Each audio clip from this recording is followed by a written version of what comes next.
ጥዕና ሃበለይ ተኸታተልቲ ሰብ ሃገር ሚድያ ንኩልኩም ተኸተልቲ እምነት ክርስትና እንኳዕ ንትንሳኤ በዓል ኣብፅሕኩም ህዝብና ሰላም ልኾነሉ ሰሪሑ ለኣተወሉ ግዜ ይምፀልና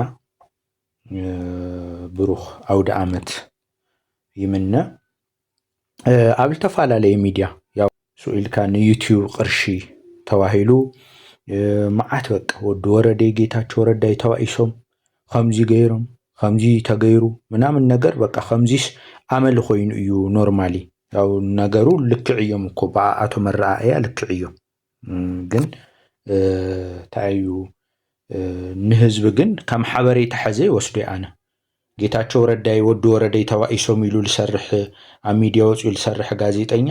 ሓበሬታ ለቀብል ከይኮነስ ወስላት ባልቴት እዩ በግለሰባትስ ናይ ህዝብ ጽንተት ምናምን ነገር ስቁሉ ለዩቲዩብ ለፍጆታ ምናምን ነገር ላቀየረ ልውዕል ማለት እዩ ኤኒዌይስ አነ ልመጻ ሁሉ ምክንያት ወዲ ወረደ መቀለ ቅድሚ ምምላሱ ብልጽግናን ወዲ ወረደ ንሓደ ዓመት ስልጣን እናዊ ሐይሉ ድሕሪ ሰዓታት ወዲ ወረደ ቅድሚ መቀለ ምምላሱ መሊሱ ቤት ጽሕፈት ጠቅላይ ሚኒስተር ድሕሪ ውዕል ፕሪቶሪያ ብዝጸደቀ ሕጊ የሸይመዮ ኢሉ ህወሓት ከዓ ቅድሚ ውዕል ፕሪቶሪያ ብዘሉ ሕጊ ኢሉ በቃ ከምቲ ዝተለመደ ማለት እዩ አብይ አሕመድ ከምዚ እናገበረ ባዕሉ ናብ ዝመረጾ ዓቀበት እናወሰደ ንመራሕቲ ህወሓት የጽድፎም ኣሎ ብተንኮል ንአብይ አሕመድ ለየድንቅ ሰብ ስኡሉ ወይ ምርዳእ ለዓወዮ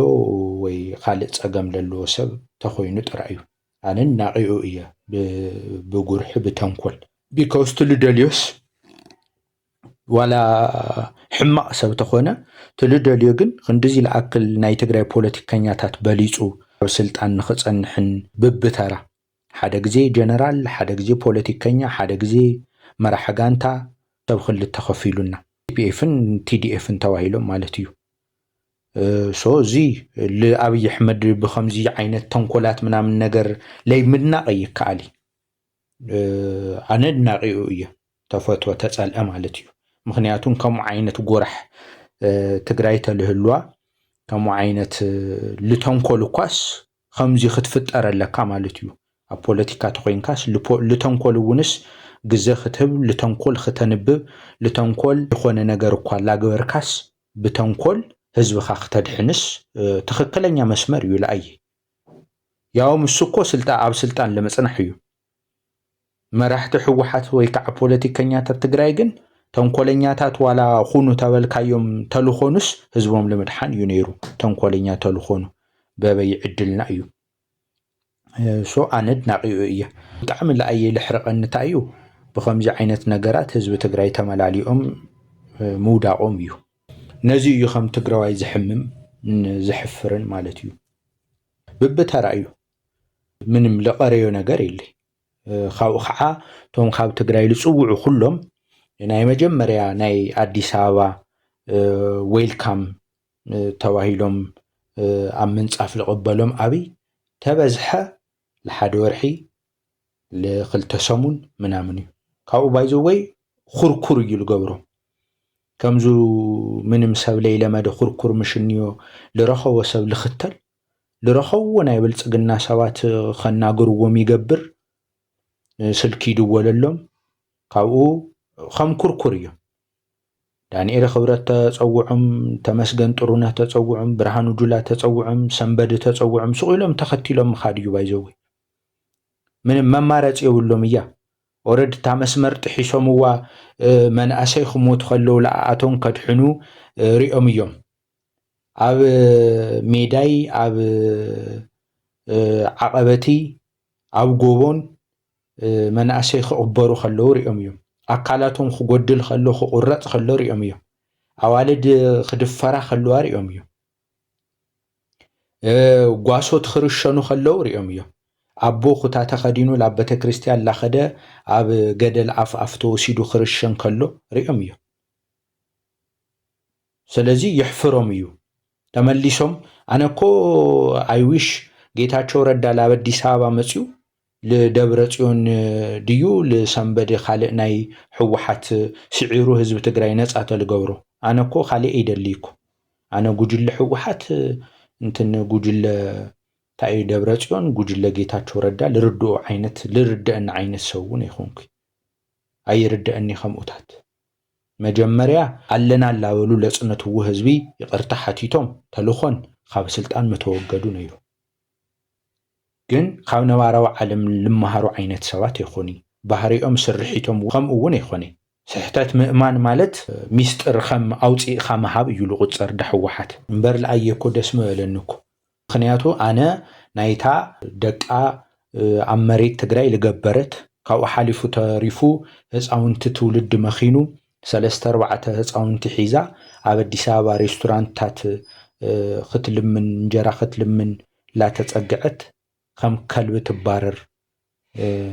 እነ ትግራዊት ኣልኣየይኒ ፍቀዱ እኸርተት ልብለሎ ቦይ ፍቀዱ እኸርተት ልብለሎ መንእሰይ ትግራይ ሕማማ ልሰብ ከተረድእ ልኸበዳ ጓል ኣንስተይቲ እኒ ሓፍተይ ትግራይ እምበር ማለት አይ ቲንክ ከምቱ ካልእ ትግራዋይ ተሸወደ እኮ ነዊሕ ግዜ ተሸዊደ ምሽዋድ ማለት ታዩ ለኣብነት ባህሪኦም ኣብ አዲስ አበባ ኣትዮም ትናይ ቀደም ትናይ በረኻ ጅግንነት ትናይ በረኻ ምሕደራ ከምቱ ሓደ ቦልወልዋ ህወሓት ኣብ እግሪ ዳዕሮ ቀሪኣያ ላብ እግሪ ዳዕሮ መልስዋ ከምቱ ልወልዎ ከምኡ ከይመሰለኒ ማለት እዩ ምክንያቱ ጀጋኑ ከም ልኾነ ቦታትና ሓላፍነት ከም ልስምዖም ምናምን እዩ ጋዜጠኛ ዳደ ተስፋይ ልወሎ ቶመያታትና ስኻ ፓላሶስ ኣባዓቲ ሕሾም እዩ መስለኒ ኢሉ ኣባዓቲ ጎበዛት እዮም ባይዘወይ መራሕቲ ህወሓት ዋላ ተኣፋላላይ ይልሃለዎምስ ለኣ ምዑ ገቢሎም ለኣ ተሸኪሞም ሓላፍነት ተሰሚዕዎም ታተልእኽኦምስ የፈጽምዋ ነይሮም እዩ ኣብ ከተማ ከኣቱ ከለዉ ከምኡ ይኾነ በቃ ጉደኛ ልኾነ ግሩፕ ተፈጢሩኒ ኣብ ትግራይ ብስሩ ለይትርድኦ ፀጉሩ ለይቁረጽ ምሁር ጭሕሚ ብጭሕሚ ልኾነ ሸሚዙ ለይቅይር ለደብረጽዮን ደፊኡ ለጌታቸው ምድጋፉ ለጌታቸው ሓዲጉ ለደብረጽዮን ምድጋፉ ስኸም ዓብይ ፍልጠት ከረድአካ ልሙክር ምሁር ምናምን ነገር ፖለቲከኛ የተፈጢሩ ኣብ ትግራይ ደገኛ አካያይዳ ተን ሚድያታት እውን ከምተን ትርእይወን ኣለኹም ኢኹም ልርድኦ ግን ይኾነ ሕዘ ትግራይ ወሪርዋኒ ልኾነ ዕስለ ግሩፕ እንዮ ሓሳቡ ኣይትፈልጦይ ዓድዋ ኸይዱ ለይፈልጥ ብዛዕባ ዓድዋ ፖለቲካ ይናገረካ ልኾነ ቦታ ምናምን ነገር ተንቤን ኸይዱ ለይፈልጥ ምናምን ጀነራላት ብወርቅ ድዩ ብኻልእ ምናምን ነገር በቃ ከምዚ እዩ እኸለ ምናምን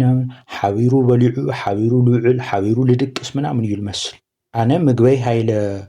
ወርቅ ሰሪቁ ተተባሂሉ ወርቅ እኮ ካልኦት ክሰርቅዎ እኮ ኣትዮም ነይሮም እዮም ከም ምግበይ ሃይለ ዓይነት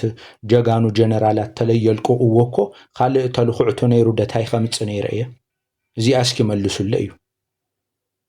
ኣብ ሸረ ከምዚ ወርቅ ወፂኡ ኣብ እንትን ምናምን ነገር ዋላ ነዳዲ ተረኺቡስ ቶ ጀነራል ልበሃለ ወፂኡ ልምንታይ ለቲዲኤፍ ለይቅልበሉ ታይ ጎዲሉና ኣነ ካብዚ ልላዕሊ ህይወቱ ክግብር በረኻ ለኣተወ ጀነራል እዩ እኮ ንዕስለኒዮ ናይ ሕሶት በቃ ሶኢልካ ዙሪት ቁም ነገር ቀቢልካ ካብ ኣብ ክንዲ ለህዝብኻ ልጠቅም ሓበሬታ ምናምን ነገር ተቀብሎ ሸፍጠኛ እዩ ቱ ፖለቲከኛ እውን ቱ ምሁር እውን ባይዘወይ ሓደ ዓይነት ፓተርን ኣለዎም ኣብ ትግራይ ኣብ ካልእ ኣካባቢ ለይትሪኦ ብጣዕሚ ሓደገኛ ነገር ልኾነ ፓተርን ክናገር እኮ ይደሊ እዩ ተሓቂ ይፈልጣ እዩ መብዛሕትኡ ክናገር እውን ይደሊ እዩ ግን ንዓይደ ከምዚ ልኾነ ነገር ምናምን ልካ ተቆፂርካዮ ኣይ አዲስ አበባ እኮ ምናምን ሓደ ባይዘወይ ብጣዕሚ ኣኽቢሮዮም ሎጂካል ልኾነ ሓደ ብጣዕሚ ልፎቶ ምሁር ልበለኒ ክነግረኩም ተማሃራይ ኮይነስ እስኪ ንቱ ንዓኣቶም ልተረድኦም ነገር ለኣየለይ ተረድእን ተኾይኑ ኢለስ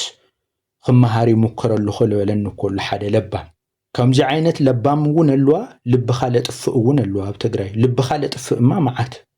ብጣዕሚ ሓደገኛ ዕስለኒዮ ህዝቢ ካፍታለሎ ክንቀሳቀስ ካፍታለሎ ህይወቱ አስተኻኺሉ ቆልዑት ተማሂሮም ጎዮም ስሒቆም ኩዕሾ ተጻዊቶም አጽኒዖም ቀላሚኖ አትዮም ዶክተር ኮይኖም ኢንጂነር ኮይኖም ከምዚ ክርእለ ይደልኒዮ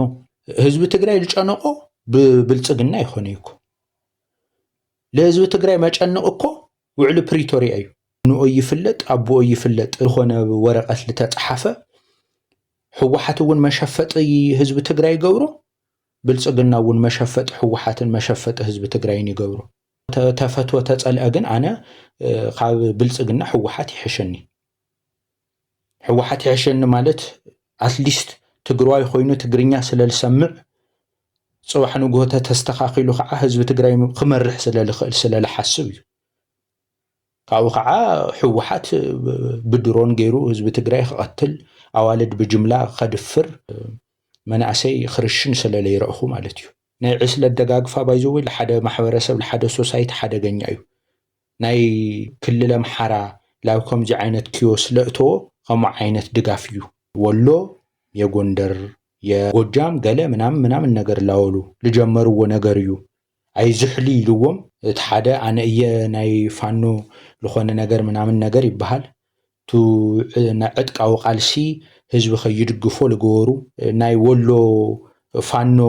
ዝኾነ ናይ ህዝቢ ተቐባልነት ገለ ምናምን ነገር ተተሰሚዑ ኣብ ሚድያ ተተነጊሩ ከምዚ እዮን ገለ ተተባሂሉ ባይዘወይ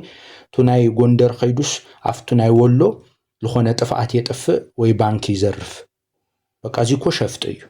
ኣብ ትግራይ እዚ ለይግበረሉ ምኽንያት ትስርሒት ስነ ልቦናና ስለለይፈቅድ እዩ እምበር ጨካናት ጓል ከመቕሓል ሪኡ ጓል ምድፋሮም ከይኣክል ቀቲሎም ሓዲጎም ልኸዱ ሰብ ክንዲ ጣፍ ከይቆፀሩ ሓኒቆም ላፕቶፕ ተቐቢሎም ካሜራ ተቐቢሎም ሓኒቆም ቀቲሎም ኣብ ቱቦ ሓዲጎም ልኸዱ ተሪኡ ተሰሚዑ ለይፈልጥ ኣውሬታት ልኾኑ ኣነኮ ኣብ ትግራይ ካልእ እየፍርሐኒ ሰብ እዩ ለፍርሐኒ ኣብ ትግራይ ምኽንያቱ በቃ ትሪኦ ልኾነ ትሰምዖ ነገር ልኾነ ጋጢሙ ትበሃሉ ነገር ናይ ካልእ ተወላዲ ትግርኛ ለይሰምዕ ተኾይኑ እዚ ነገር ብትግርኛ ጥራይ ተተነጊሩ እዩ ላብ ትግራይ ክመጽእ ልኽእል እንደ ይመጸናሉ እዩ ሕዚ ተሐማቕ እውን ታ ድኽነት እውን ታ ጥሜት እውን ልባዕልትና ሒዝናያ ንማስን ለና ስለዚ ሕዚ እውን ብጉጅለ ላደራጀው ኣብ ከምዚ ዓይነት በቃ እንክሊል ለእተይዎ ልኾነ ሓላፍነት ለይስምዖም ሎጂካል ልኾነ ነገር ተናጌርካ ኣብ ህዝብን መንግስትን ልኾነ ነገር ፈጢርካ እቶም ዝተፈላለዩ ኣዲስ ኣበባ ለለዉ ኣሕዋትና እቶም ኣብ ትግራይ ለለዉ ኣሕዋትና ሓራ መሬት ለለዉ ኣሕዋትና ምስቶም ኣብ ትግራይ በረኻታት ለለዉ ኣሕዋቶም ክሕወሱ ምናምን ቁም ነገር ለለዎ ጽንዓት ተገይሩ ልኾኑ ሽማግለታት ምናምን ተገይሩ ላፍቶም ሓራ መሬት ለለዉ ኺዱ ተዋሂሉ ንዚታት ምናምን ነገር ከስተኻኸል ልኽእል ከምለየለ ተረዲእዎ ብልጽግና ታይ ግበር ከምትልወልክኹም እዩ ኩርኩር እዩ ብብተራ መራሕቲ ሕወሓት ፈውሶም ታይ ከም ልኾነ መን ታይ ፎቲ መን ዊስኪ ፎቲ መን ቅርሺ ፎቲ መን ምቾት ፎቲ ብብተራ ወዲእዎም ማለት እዩ ኣብኡቶም ኣብ ትግራይ ልተቐመጡ ሓሳቦም ብዙሕ ህዝቢ ለይርድኦም ምናምን ከዓ ላብ ሚድያ ወፂኦም ከምዚ እዩ ሓሳብና ድልየትና ከምዚ እዩ ሓደ ነገር ዶ ክነግረኩም ሕዚ ምርጫ እንዮ መልዓለ ሓሳብና ወዲ ወረደ እዩ ወዲ ወረደ ቅድሚ ኣዲስ ኣበባ መፅዩ ኣዲስ ኣበባ ምስ መፀ ቅድሚ መቐለ ምኻዱ ተሸይሙ ናይ ቀልዲ ሪፖርት ተቕሪቡ ማለት እዩ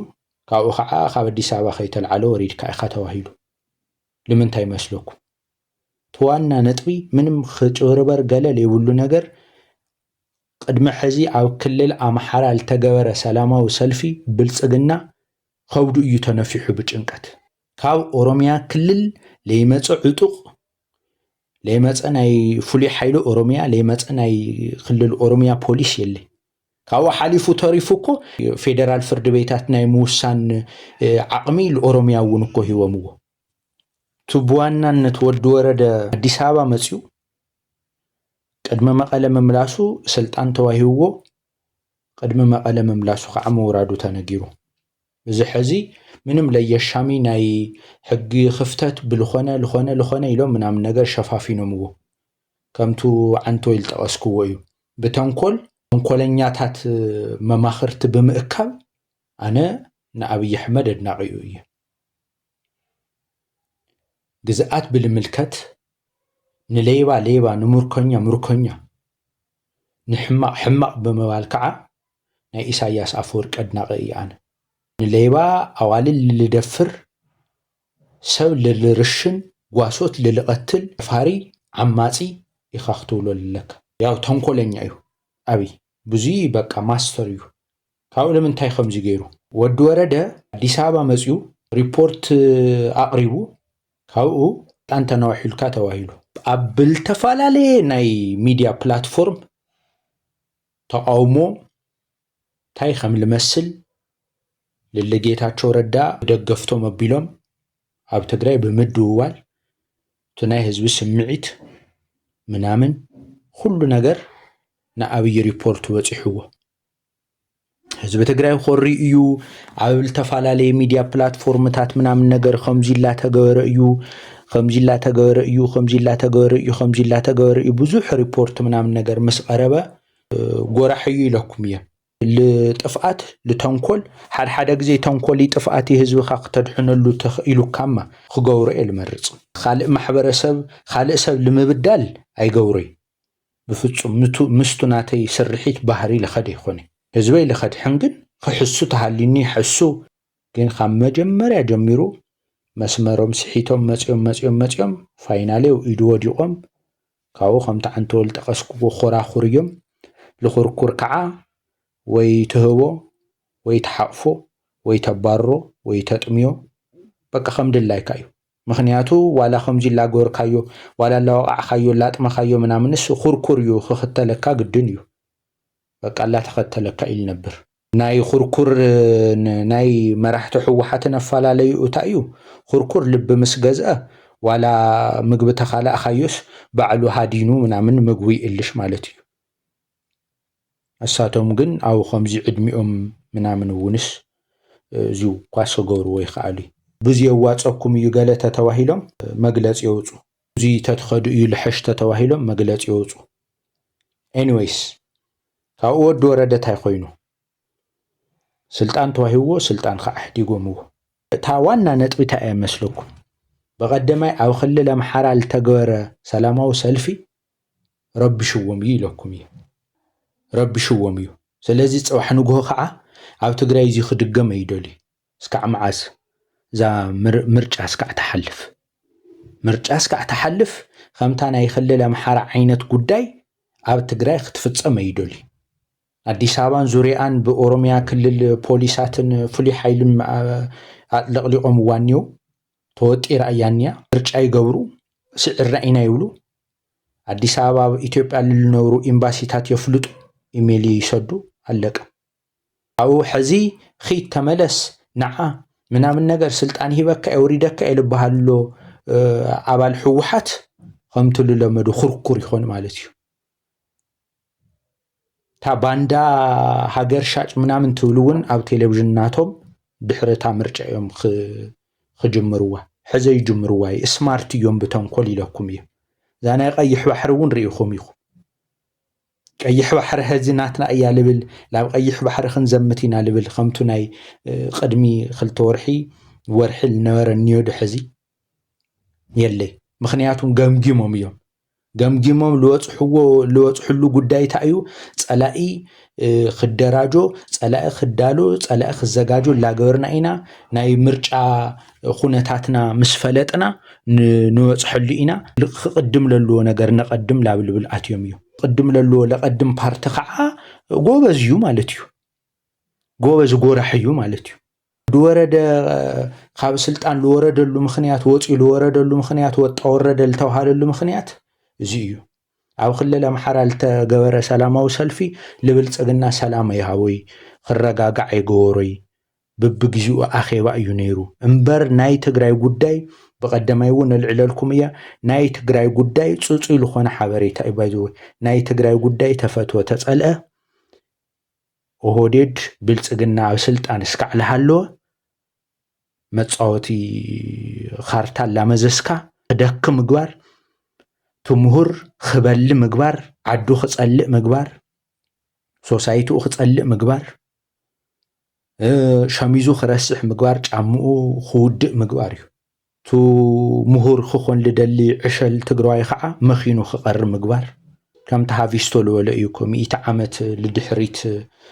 ክምልሶም የድልየተይ በቃ ገይሩዋ እኮ ንዓኣ ገይሩዋ ሰብ ከዓ ተለይ ወሊዑ ኸውዱ ቢያንስ እንኳን ዋላ ተለይ ጸገበ ልቁርጠም ተለይ የግንዩ አስኳላ ከቀድመ ይኽእል ጀነራል ጻድቃን እኮ ቅድመ ኩናት ትግራይ ምንድነው ሁሌ የትግራይ ህዝብ ጀግና ነው ምናምን ምትለው ከልብህ ነው ወይስ ለሚዲያ ፍጆታ ነው? ገሌሉ አረ ያላመንኩበትን ነገር ልናገር አልችልም ከልቤ ነው እንጂ ገሌሉ ከዛ እሱንቶ በገንዘብና በጉልበት የማይገዛ ህዝብ የለም። ከማዩ እኮ ገይርዎም ሕዚ ኣብኡ ከዓቱ ሕመቕ ናትና ከዓቱ ሕመቕ ትግራዋይ ኩሉ ላይ ይርድኦሎ ናትና ሕመቕ ከዓ ኣነ ብጣዕሚ በቃ ላንጸርጸረኒ ለሎ ከዓ መዓት ዕስለኒዎ ከም ትልወልኩኹም ትርጉም ለልዎ ነገር ክናገሩ ለይኽእሉ ልሽሙ ምሁራት እዮም ልኾነ ዩኒቨርሲቲ ኣትየ እየ ናይ ልኾነ መምህር እየ ከምዚ እየ ተመሪቐ እየ ከምዚ ልሰርሕ እየ ምናምን ልብሉ ጠብ ልብል ነገር ለይብሎም ናይ ደብረጽዮን ደጋፊ ተኾይኑስ ዋላላ ተጻረፈ ዋላላ ተጓሰጠ ምናምን ነገር እዩ ኸረድአካ ልደሊ እቲ ናይ ጌታቸው እውን ከምኡ ማለት እዩ ኣብ ማእኸል ህዝቢ ትግራይ ታ 3-4 ሒዛ ሬስቶራንትታት ኣዲስ ኣበባ ልጸላእታ እንጀራ ላለመነት ካብኡ እውን ኺድላ ተባሃለት ትነብርላ ኖ ትግራይ ልመክንሎ ትውልዲ ልስደድሎ መንእሰይ ትግራይ ታትስደድላ ሓፍተይ ግን እዚ ቅጫ ዳቦ እንጀራ ክኾና ይኽእል ወዲ ወረደይ ጌታቸው ረዳይ ተባኢሶም ኢሉ እኮ ኣብ ዩቲዩብ ኮፍ ኢሉ እኮ ልትንትን እኮ እንዩ ካብኡ ቪወሩን ፎሎወርን ክትሪኡ ከለኹም ግን 60,000 70,000 ይረአ ኣናሊሲስ ልገብር ፖለቲካ ኣናሊሲስ ገይሩ ናይ ልሕማቕ ሕማቕ ልጽቡቕ ጽቡቕ ልብል የለይ ቶም ኣዲስ ኣበባ መጽኦም ኸይእሰሮ ኤርፖርት ልደልዩ መቐለ ኮይኖም ዋላ ኮይኖም ድዮም ኣዲስ ኣበባ መጽኦም ድዮም ልሕወሓት ምጽራፍ ቀሊል እዩ ባይዘው ከምቱ መምህር ረዘነ ልወሎ በቀደማይ ማለት እዩ ከም ሕወሓት ሰብ ዓለም ልተጸረፈ እኮ የለይ ልወሎ ማለት እዩ ከም ሕወሓት በትሪ ልኽእል ከም ሕወሓት ልተጸረፈ የለይ ውድብ ከም ዓይነት የለይ ባይዘው ኣብየትም ዓለም ግን ተጸሪፉ ተስተኻኺሉ ዶ እዩ ተጸሪፉ እውን ተናሽዩ እውን ለይስተኻኸል ዓይነት ነገር ተኾይኑ ኣብ ኣዳራሽ ተኣኪቡ እውን ለይስማዕማዕ ተኾይኑስ እዚ ውድብ ኣይኾነ ኢሉ ምሳሌ ታይልካ ውድብ ኢልካ ትገልጾ እዩ ለኣይ ሶ ሕዚ እውን እንታይ ልግበርሎ ንምንታይ ወዲ ወረደ ከምዚ ተገይሩ ልትብሉ ትዋና መልሲ ኣብ ክልል ኣምሓራ ልተገበረ ሰላማዊ ሰልፊ ልብልጽግና ሰንቢድዎ እዩ እዚ ምርጫ እስካዕ ልሓልፍ ኣብ ትግራይ ክኾነ ይደሊ ኣብ ካልእ ኣከባቢታት ክኾነ ይደሊ ስለዚ ናይ ሕጊ ክፍተት ኢሉ ወዲያው ፖዝ ገይርዋ ካብኡ ልኾነ ሰብ ምናምን ነገር ሂወኩም እየ ትፍርሙ ተኾይንኩም ትፍርሙ ኢኹም ጋለ ትብሎም ምኽንያቱ እሳቶም ሕዚ ለምሳሌ ኣነ በኣቶም ቦታ ተልኾን ልምርጫ ኢሉ እንድዩ ልጥንቀቕሎ ታ ምርጫ ምእንታን ክትባላሸው ኣነ ከዓ ድየ ክገብር ነይረ ዋላ ትውዕል ፕሪቶሪያ ደ ሕደጉወይ ናይ ትግራይ ሃገርነት ክእውጅ ነይረ እየ መግለፂ ኸውፅእ ነይረ እየ ኣብ ቴሌቭዥን ቀሪበ ካውዚ ልድሓር ምውራድ ካውዚ ልላዕሊ ነዳድን ላኸልከልካ ካውዚ ልላዕሊ ጨዊ በርበረይ መፀየደይ መፀይ ላበልካ ተደለይ በካ እየ በጀት ለይለቀልካ ልወታደር ስለትኸፍሎ ይላልካ ህዝበይ ኸጥሚ ኣነ ይፈቅድ ካብ ኢሳያስ ኣፈወርቂ ብጣዕሚ ጸላእ እየ ተኾይኑ ኣነ ላብ ኢሳያስ እየ ኸይደ ዓዳሃሎ ኮፍ ኢለ ዲስከስ ልገብር ካብ ኢሳያስ ከዓ ልሕሸ ብልጽግና ተኾይኑ ኣብይ ኣሕመድ ተኾይኑ ከዓ ላብ ኣብይ ኣሕመድ ቢሮ ኸይደ እየ ኣነ ኮፍ ኢለ ኸውግዕ ነይረ ሕደጉ ወይዶ ግዝኣት ትግራይ ይመለስ በጀት ይለቐቕ ከምዚ መድሓኒት ምናምን ነገር ከም በቐቐን ተመሳሳሊ ልኾነ 3-4 ዓመት ተመሳሳሊ ልኾነ መግለጽ ላውጻኻ እዚ ፖለቲካ ይኾነ እዚ ማለት ልቐብሮም ሲኢኑ እምበይ መራሕቲ ሕወሓት ከም ልሞቱ ኢለ ለርእየካ ዋላቶም ኣፍቲ ልኸዱ ዋላ ዘይሩ ደገ እውን ይሃሊ ዓዲ እውን ይሃሊ በረኻ እውን ይሃልስ ሕወሓት ተኾይኑስ ካብ ከምዚ ዓይነት ኣተሓሳስባ ለይወፅእ ተኾይኑስ ኦረዲ ኩሎም ሞይቶም እዮም ብፐርሰናል ልሓርቕ ቱ ዕድል ስለለይተውሃቦ ብጣዕሚ ልሓዘነ ልነብር ክህሊ ይኽእል እዩ ግን ዝሓዝንያ ምርጫ እስካዕ ልሓልፍ እዩ ወዲ ወረደ አደይምናዮ ስልጣን ሂውናዮ ተዋሂሉ ንወዲ ወረደ ካብኡ ከዓ ወሪዱ ተዋሂሉ ብሕጊ ክፍተት ቱ ቫይቭ ርእዩ እዩ ብልጽግና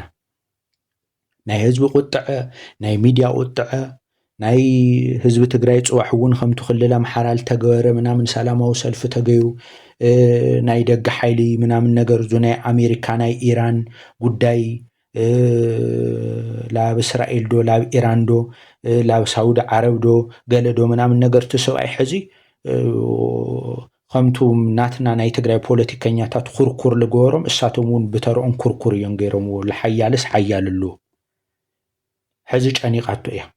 ሓደ ግዜ ብወታደራዊ ድዩ ብናይ ስለላ መሳርሒ ድዩ ብልኾነ ናይ